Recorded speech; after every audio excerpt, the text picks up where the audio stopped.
All right. So I'm gonna do portraits with the Nikon Z50. I have the Viltrox 24 1.8, and I'm gonna probably use the 50 and the 35 and maybe the 85. But here are portraits with the Nikon Z50. Let's go. All right.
One, two, three.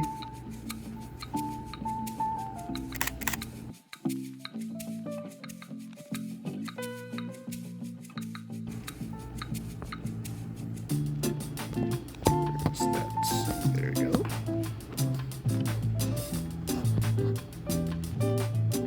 Ready, one, two, three.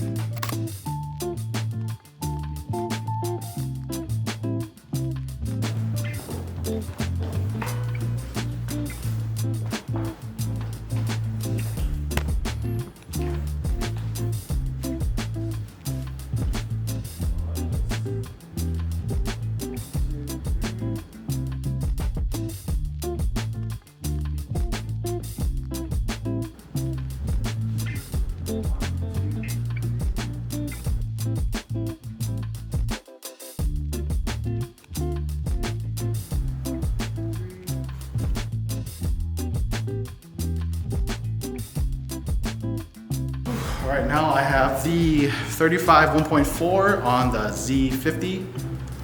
Here's how it goes.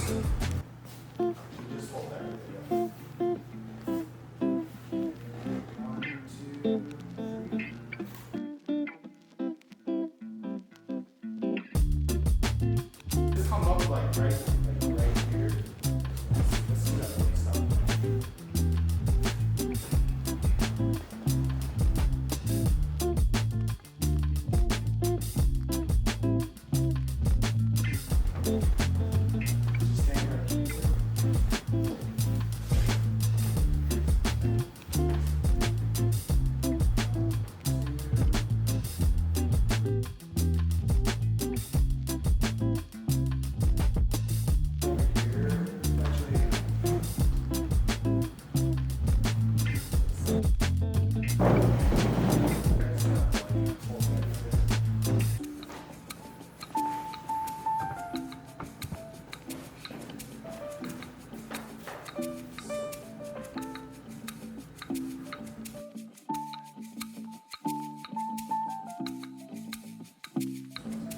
There you go.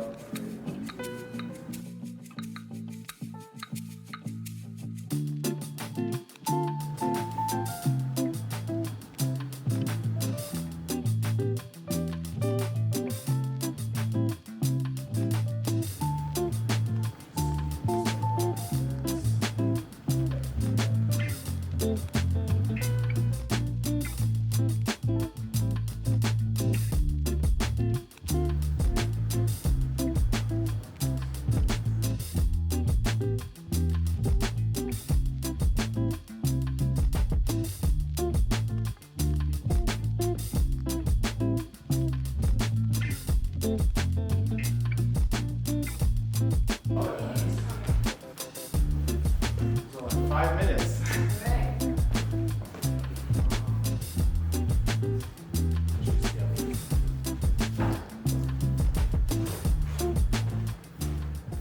And then you can move to the side.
Alright.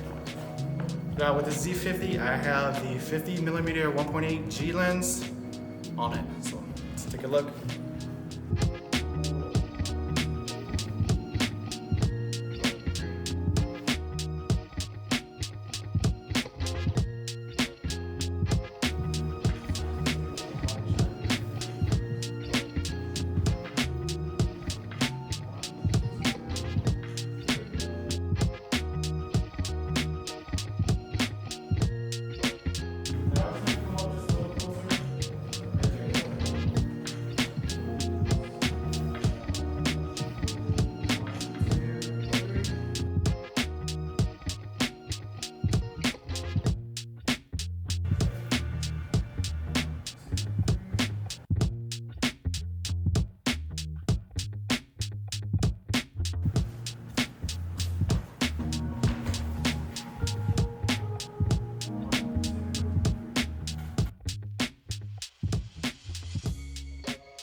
So that was the portraits with the Nikon Z50. If you're looking for a portraits camera and the Z52 is out of your budget and other cameras are, and you found a Z50 for a good deal, the Z50 is a solid portraits camera. I did do a review on the Z50 in my channel, and I'll have a link in the description below if you're interested in learning more about the Nikon Z50. The eye and face detection is actually just feels like cheating, especially if you're coming from a D3000 or a D5000 camera. But just make sure you understand the Nikon Z50's autofocus settings. That way you don't get really blurry images and you get sharper images. So what are the best settings for the Nikon Z50 for portraits? Unfortunately, there are none. But if it helps, that's one of the reasons why I left my EXIF, which shows the focal length, the aperture, the ISO, and the shutter speed on each image. You can see how much and how little of the adjustments I made throughout those images too.